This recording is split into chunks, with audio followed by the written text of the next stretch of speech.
Shalom, salam damai sejahtera dalam kasih Tuhan. Saudara, RHI kali ini akan membahas satu yang sangat penting, yaitu tentang menghayati misteri Sabtu Sunyi. Menghayati misteri Sabtu Sunyi. Mengapa tema ini penting? Sebagian umat Kristen tidak hanya merayakan Jumat Agung dan Paskah, tapi juga mulai bahkan dari Rabu Abu, lalu masa puasa atau membuat pembatasan diri, mengendalikan diri, bertarak dan seterusnya selama 40 hari. Bahkan yang puncaknya adalah Minggu Palmarum, lalu Pekan Suci dilakukan. Kemudian yang paling penting salah satunya adalah mulai dari Kamis Putih, lalu Jumat Agung dan Sabtu Sunyi hingga Minggu Paskah. Pertanyaannya, apa itu Sabtu Sunyi? Kita sudah mendengar tentang Paskah, kebangkitan Yesus. Kita mendengar tentang Kamis Putih, yaitu perjamuan malam yang dilakukan sebelum Yesus ditangkap dan disalibkan. Kita mengenal Jumat Agung, yaitu hari di mana Yesus wafat. Tapi, apa itu Sabtu Sunyi? Apa maksudnya? Apa yang perlu kita refleksikan di Sabtu Sunyi? Bahkan tidak hanya itu, jangankan refleksi. Sebagian kita barangkali masih perlu untuk belajar. Apa itu Sabtu Sunyi, Sabtu Sepi, atau apapun istilahnya. Saudara, saya Pendeta Lukas Eko Sukoco dari Padepokan Diakonia Mitra Kinasih akan mendampingi ibu bapak dan saudara-saudara dalam RHI kali ini, dalam satu tema yang penting, menghayati misteri Sabtu Sunyi atau Sabtu Sepi. Tuhan memberkati kita. Saudara yang terkasih di dalam Tuhan, Sabtu Sunyi atau Sabtu Sepi adalah Sabtu antara Jumat Agung dan Minggu Paskah. Maka disebut dalam bahasa Latin yaitu Sabbatum Sanctum, Sabat yang suci, sunyi, sepi. Masih belum menjawab pertanyaan kita, apa artinya Sabtu Sunyi? Saudara, Yohanes 20 ayat 19. Yohanes 20 ayat 19 diungkapkan bahwa berkumpullah murid-murid Yesus di suatu tempat dengan pintu-pintu yang terkunci karena ketakutan, kecemasan. Murid-murid Yesus berkumpul di suatu tempat dengan pintu-pintu yang terkunci karena mereka ketakutan. Mereka dilanda kecemasan, tapi juga karena mereka berduka. Saudara baca Yohanes 20:21, disebutkan bagaimana mereka ketakutan. Dan pada saat itu mereka juga merasa kecewa. Mereka berduka, mereka semplah, mereka bingung, mereka cemas, berbaur jadi satu. Mereka kehilangan sosok yang mereka sangat harapkan, yaitu Yeshua HaMashiach, Yesus Kristus, Yesus Kristus, Sang Guru Agung yang telah wafat di tiang hukuman, yaitu kayu salib. Saudara, bisa enggak kita membayangkan apa yang terjadi dengan murid yang bernama Lewi? Lewi sudah bekerja di bagian, katakanlah, kantor pajak. Lewi. Dan dia resign, dia keluar karena dia ingin mengabdi full time sebagai pengikut Yesus. Dan sekarang Yesus telah wafat. Dia sudah terlanjur resign. Dia keluar. Dan sekarang dia tidak bisa berbuat apa-apa. Tidak mendapatkan apa-apa. Bahkan pasti dia mengalami kecemasan. Resign for nothing. Resign for nothing. Keluar tidak untuk apa-apa. Bisa tidak kita bayangkan bagaimana dengan Petrus? Orang yang sangat antusias. Akhirnya dia sempat ditegur karena menyangkal.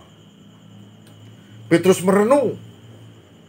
Dan sebelumnya dia sudah punya pekerjaan yang khusus untuk ngurusi ikan, katakanlah di bagian perikanan, bersama dengan keluarganya, ayahnya, saudaranya. Dia sudah cukup mapan. Katakanlah dalam bahasa sekarang, dalam kantor perikanan. 3 tahun dia juga resign, dia keluar, dia tinggalkan jalannya, dia tinggalkan perahunya, dan dia ikut Yesus. Dapat apa? Ya. Saudara, bisa tidak dibayangkan dengan murid-murid yang lain? Yang mereka semangat. Dan tidak bisa tidak, mereka membayangkan, mereka 12 itu nyawiji, mereka satu teamwork yang hebat sebagai Rasul Yesus. Sekarang tinggal 11 karena satu orang telah kilap. Dia yang menyerahkan guru Yesus, taruhlah yang disebut berkhianat, dengan hanya imbalan 30 keping perak. Dan teman-temannya menyesali kekilafan itu. Tapi bukankah manusia bisa kilap? Setiap orang bisa salah, setiap orang bisa kilap. Kita tidak tahu alasan Yudas. Mungkin dia terlalu yakin bahwa Yesus itu penuh kuasa, Mesias, ngidupin orang lain aja bisa. Mosok nanti melawan itu orang-orang Yahudi atau itu katakanlah tentara Romawi. Masa tidak bisa? Jadi mungkin itu alasan Yudas Iskariot. Saudara, mereka diam, sunyi, sepi, kehilangan sahabat, teman. Yudas kehilangan guru yang sangat mereka hormati, Yesus. Mereka telah kehilangan pekerjaan masing-masing. Contohnya Lewi, Petrus, dan yang lain-lain. Dan sekarang mereka tidak mendapat apa-apa. Suatu kesunyian yang meliputi mereka. Bukan karena tidak ada kegiatan, tapi kesunyian spiritual. Mereka merasa tidak mendapatkan apa-apa. Mereka merasa sia-sia hidup. Buat apa kalau sang guru Yesus tidak ada? Buat apa?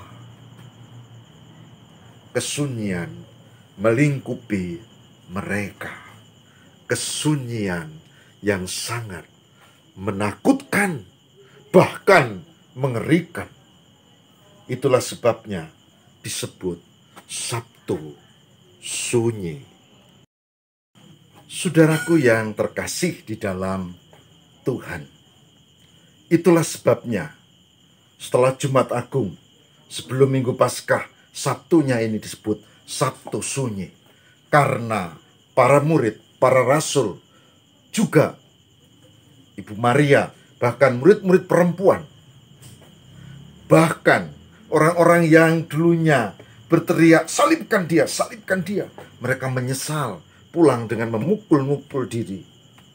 Yesus itu tidak ada salah apapun, tapi sudah terlanjur disalibkan. Saudara, ini yang betul-betul kesunyian yang mendalam. Maka jangan heran kalau Injil mencatat, saudara bisa temukan dalam Yohanes 21 ayat 3. Yohanes 21 ayat 3. Yohanes 21 ayat 3. Petrus dan kawan-kawan memutuskan kembali melaut. Kenapa? Karena tidak ada gunanya. Dan mereka harus menahan diri karena Sabtu itu Sabat. Tidak mungkin melaut di hari Sabat. Mereka harus nunggu sampai setelah Sabat lewat. Dan kita sudah tahu kisahnya. Nanti mereka bekerja semalaman, tidak mendapatkan hasil. Dan guru Yesus mendekati di pinggir pantai. Dan apakah engkau punya lauk? Dan mereka menjawab, tidak, semalam kami. Lalu Yesus menolong, tebarkan jalamu sebelah kanan. Lalu mendapat sangat banyak. Dan mereka baru mengenali Yesus. Saudara, kembali ke Sabtu Sunyi. Jadi Sabtu Sunyi adalah peringatan khusus. Ada rasa duka, ada rasa cemas, ada ketidakpastian, tapi ada harapan juga. Itu Sabtu Sunyi. Dan dalam konteks sekarang, bukankah kita juga sama seperti para rasul itu? Kenapa? Karena mereka juga mengalami kesunyian dan bagaimana mungkin ini seperti ini? Terus bagaimana? Lalu masih berhadapan dengan orang-orang Yahudi yang tidak suka dengan para pengikut Yesus. Saudara, bukankah sekarang Sabtu Sunyi ini menjadi kontekstual? Bukankah kita juga mengenangkan Yesus yang sudah disalibkan, sudah bangkit, dan sudah tidak ada di dunia? Kita mengikut Yesus tidak bisa jumpa muka dengan muka seperti para murid.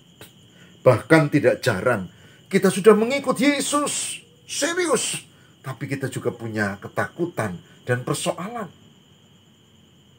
Dan tidak hanya itu, ternyata banyak yang kemudian memutuskan kembali melaut. Apakah itu putusan yang tepat? Dan Yesus tetap mengasihi, menemui mereka. Saudara, inti dari Sabtu Sunyi adalah menghayati kefanaan kita, menghayati ketidakmampuan kita, menghayati kecemasan kita, menghayati ketidakpastian dalam hidup, tapi juga menghayati harapan di dalam Tuhan. Oleh sebab itu, Sabtu Sunyi perlu dirayakan. Tidak harus dengan model-model apa, tapi yang penting adalah hati yang terbuka dan mohon kekuatan Tuhan menyambut masa raya Paskah. Para murid tidak tahu waktu itu, tapi andaikan mereka mengingat sabda Yesus, mereka tahu bahwa Yesus disalibkan hari ketiga bangkit. Mereka harusnya tahu bahwa Sang Guru Yesus tidak pernah mati. Dan Sang Guru Yesus menjamin mereka punya masa depan yang lebih baik. Catatan terakhir, Sabtu Sunyi juga menjamin kita bahwa Yesus menyertai kita, menolong kita menjalani masa depan. Ini perlu dihayati. Selamat menghayati Sabtu Sunyi. Tuhan memberkati. Mari kita berdoa. Semoga Tuhan memberkati kami di Sabtu Sunyi. Misteri ini bisa kami hayati. Semoga kami tetap bertaut pada Allah di dalam Yesus. Dan semoga kami berani menjalani hidup dengan berserah kepada Tuhan. Meyakini karya Yesus dalam hidup kami dan masa depan kami. Demi Kristus pengantara kami. Amin.